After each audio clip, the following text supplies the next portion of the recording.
Imagine attending a funeral. Your loved one has just died. You begin to cry. Then suddenly, the government tells you to stop.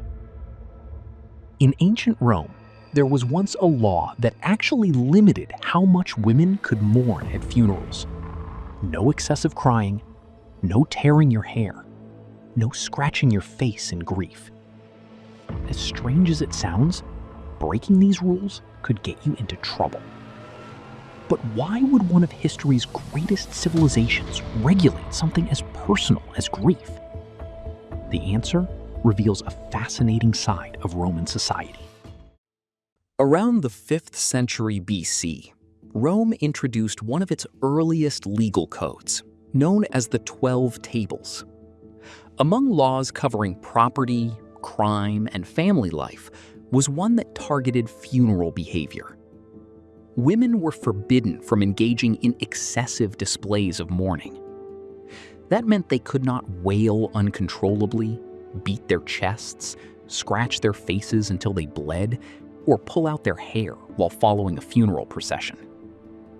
Today, these actions might seem dramatic, but in the ancient Mediterranean world, public grieving was often loud, emotional, and theatrical. Some wealthy families even hired professional mourners whose job was to cry as loudly as possible. To the Romans, this tradition had become a problem. The law wasn't about preventing sadness. It was about controlling excess. Roman leaders believed funerals were becoming extravagant displays of wealth and status. The louder the mourning, the grander the funeral appeared. Powerful families competed to outdo one another, turning funerals into public spectacles. Roman lawmakers wanted funerals to reflect dignity rather than luxury. They believed excessive emotion disrupted public order and encouraged vanity. The restriction also reflected Roman ideals of discipline and self-control.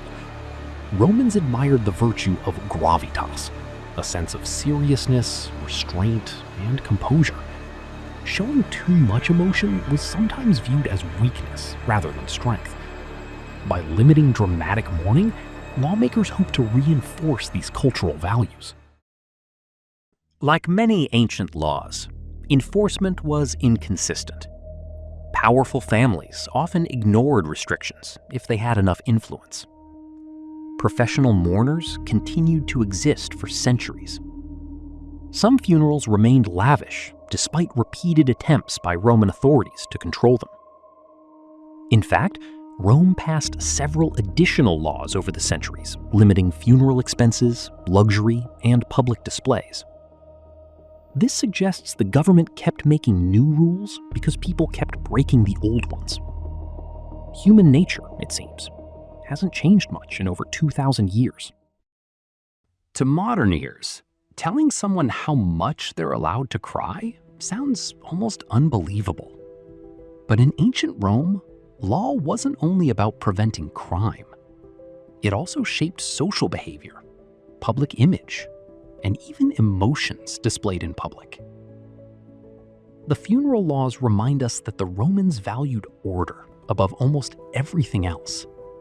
Even grief had rules. And perhaps that's what makes ancient Rome so fascinating.